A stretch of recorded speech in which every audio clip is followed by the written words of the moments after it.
Anyway, yo, what is up, boys? How's it going? And welcome back to another stream/video. Today we're reacting to Moist Charlie Clips and the Netflix One Piece live action. Welcome back to Moist Charlie Clips Extravaganza. We've got another banger, and by that I mean we've got another question that I've been getting asked so many times I want to bang my head against the wall, so let's just answer it right now. I made sure to spam people with two videos, one praising it, one ripping it apart, so that everyone could shut up and stop DMing me. Now, the One Piece live action trailer dropped, and I've been getting asked a lot what I think of it.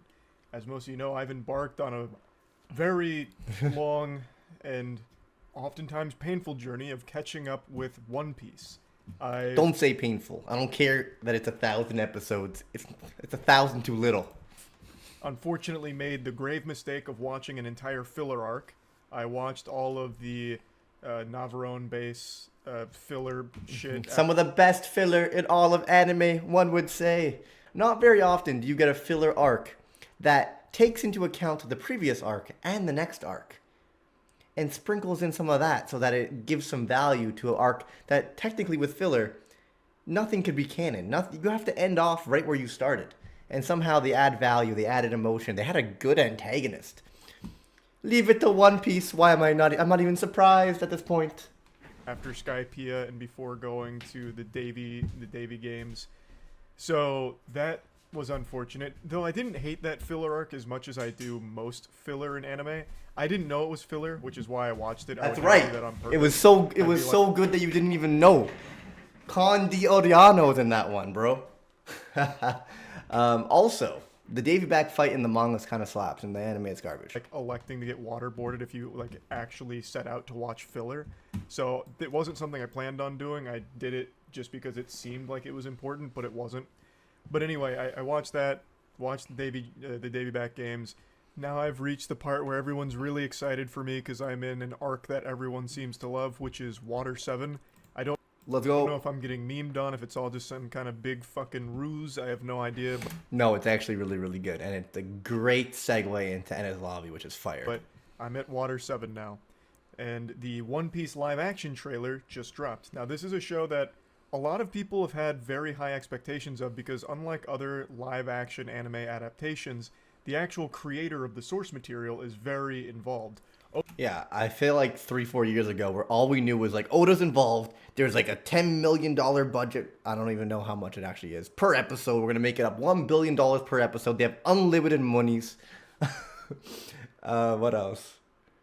What else were we excited about? The fact that it's a series and not a movie is always a good sign because movies trying to compress a large story like One Piece into a movie just can't be done. Look at Death Note, which is like 1/1000th the size. Oda, as I understand it, is really like hands-on and making sure nothing goes out without... Yeah, Oda was even upset about the shoes. He was like, huh? Why the hell is Luffy not wearing slippers? I want to see those toes. His blessing on the property. Boys, I feel fucking loopy today. I've been sneezing nonstop with allergies. I just took a Benadryl and now I'm having a G Fuel. I don't know if this combination of things, I feel like I just want to... Is great. That's how things like this should work. Now, the trailer's out. I'm not going to be showing clips of the trailer or anything. I'm sure you've all seen it by now if you're watching this video. I don't think it's great. I don't think it looks great, but I also don't think it looks bad. I'm pretty lukewarm on it. So sounds about right to me. It doesn't look amazing, doesn't look bad. Tiana is all caught up on One Piece, and she... Yo, Bruder, my man. Thank you for the sub. Hey. Loved the trailer. But I've seen other people who are... You know what it is? The more One Piece you watch, the more One Piece you consume, the more One Piece you read, the more biased you become. And that's a good thing, guys. You must become so biased that your eyes are basically closed when you're watching and you're already ready to give it a 10 out of 10. Who are also caught up on One Piece, both manga and anime, really dislike it. So it's truly all over the place here. This, of course, wasn't a huge sampling of what the final product is going to look like here. It was just bits and pieces, but... Yeah, at the end of the day, it was just to get us excited. And I think it succeeded in getting us talking, getting us excited. I don't think anyone's going to see that trailer and be like, I'm not even going to give it a chance. Maybe a couple people, but those people probably don't even watch or read One Piece. Overall, I feel like it highlights something I've talked about a lot when it comes to adaptations of either anime or just cartoons in general.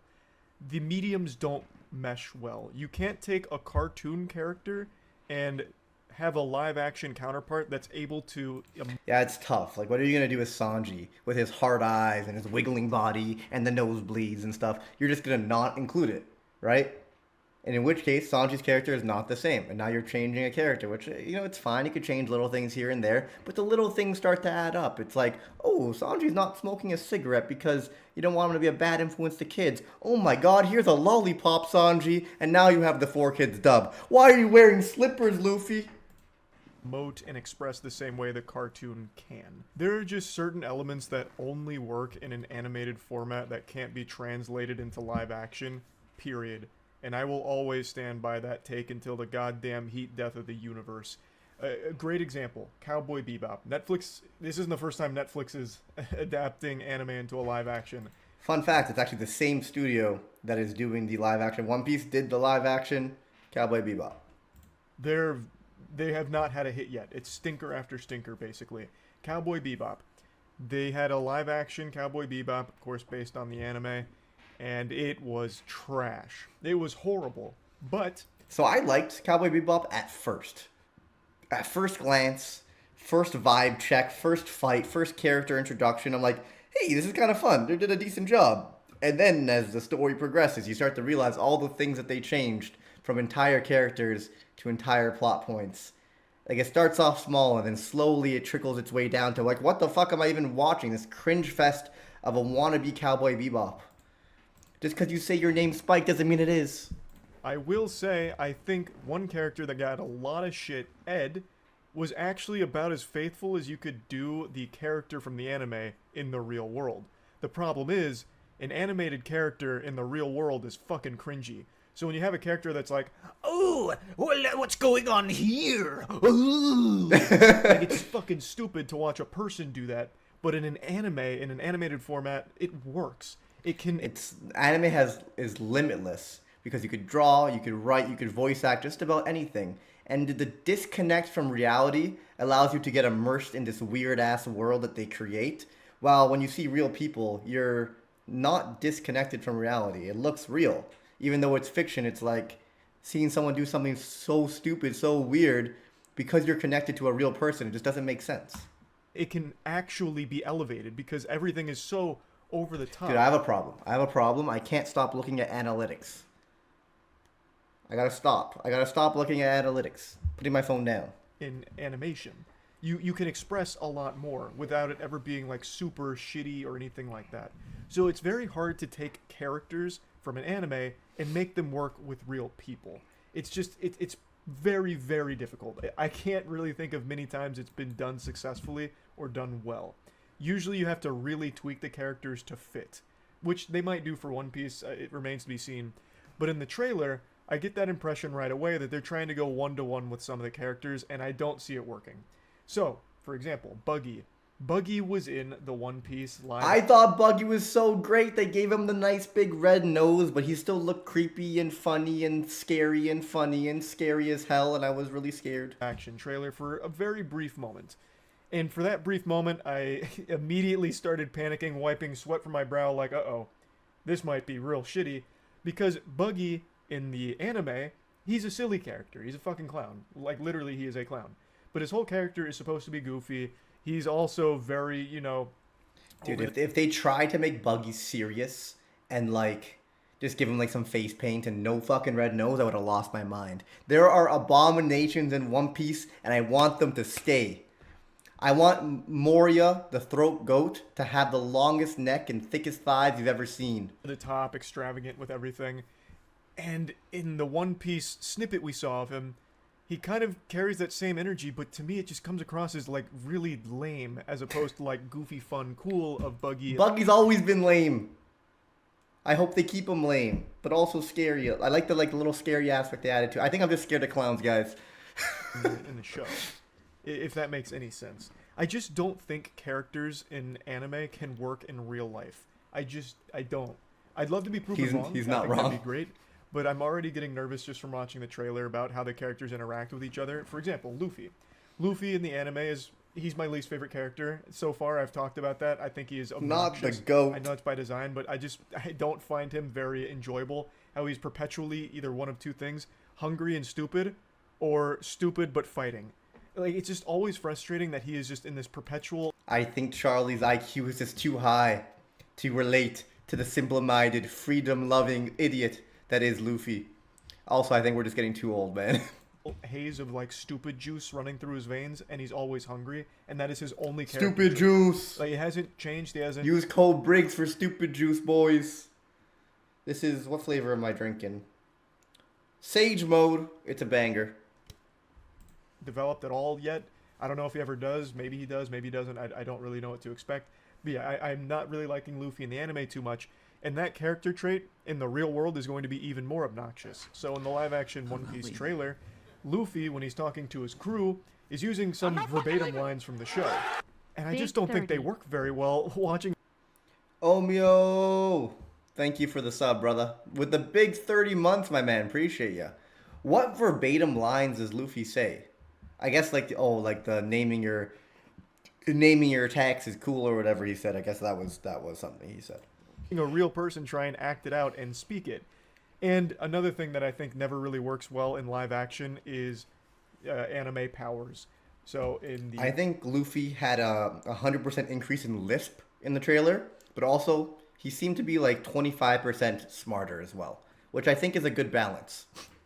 Trailer, Luffy does a gum pistol, and man, it looks like some Adobe After Effects. Yeah, it doesn't look very good. It looked okay at best. The Sea King, though. The Sea King looked pretty cool. Tutorials from 2012, if you ask me. I don't think the effects look very good when it comes to that kind of shit. I know all of the boats, like all of the ships, are actually built in the real world, that they are not CGI. I'm sure they'll be enhanced with CGI in the show, but the actual sets, they built. And those look spectacular. I thought they really shined in the trailer. So that gives me hope that, aside from like maybe some of the Devil Fruit powers, and I know Chopper's going to be like fully CGI, so that might just be a full-blown fucking miss. Well, I don't know for sure. Maybe it'll... Chopper's not even going to be in these 10 episodes, my friend. Be great in the show. But all of the real things that they built... Curry Ball to subscribe with Tier 1, and yeah, it didn't pop up on my screen. Very weird. Thank you so much for the support, my man. All the oh, there we go. I'm not leaving. There we go. Oh, shit. Where's my sub goal? We got a sub goal, guys. There's something to work towards, you know. Path to Partner Plus. I'll put it down here. Although it does blend in quite a bit. What happened to my other thing? I had another thing here. Oh, that's Luffy taking an L.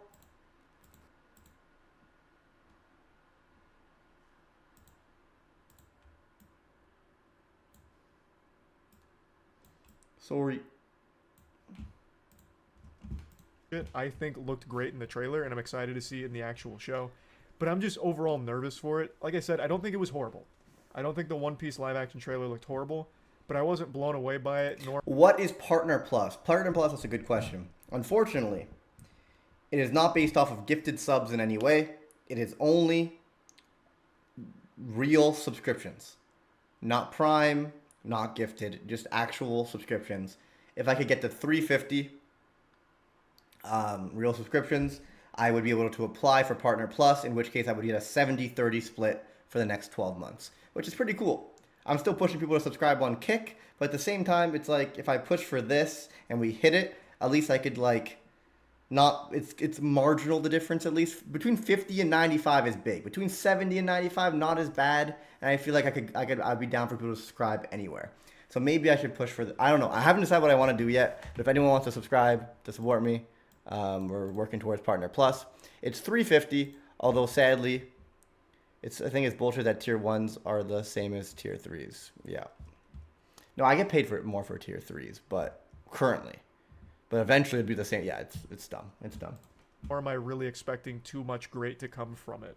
But I'd be extremely happy to be proven very wrong and all of my fears with the show completely unfounded when it comes out. I think that'd be great. Yeah, I hope it does well. Even if I make fun of it, make jokes, I always want One Piece to succeed in every fashion. Whether it's anime, manga, live action. The more One Piece succeeds, the more we eat, boys. And at the end of the day, I'm fucking hungry for One Piece. Not because I like the trend of adapting animated shows into live action. Just imagine the IRL slaps, like 10 out of 10 banger. Your fucking grandmother's watching that shit on Netflix in Japanese. And then she's telling all her friends, and then all your IRL buddies are watching it. And then eventually, they loved it so much they check out the anime. Counterpart. I actually think that shit sucks. I prefer... Briggs ain't read Boruto, but he would read Two Piece if Oda wrote it. If Oda wrote Two Piece, bro, I would be fucking there in line waiting, camping outside to read that first volume. Animation, actually. I'd pay for that shit. I'd monthly subscribe to watch Two Piece, the journey of Buffy, the Pirate Slayer. But I still would like this to do well. Just once. Just have one adaptation actually be good would be a nice breath of fresh air. But yeah, like I said, I am definitely skeptical.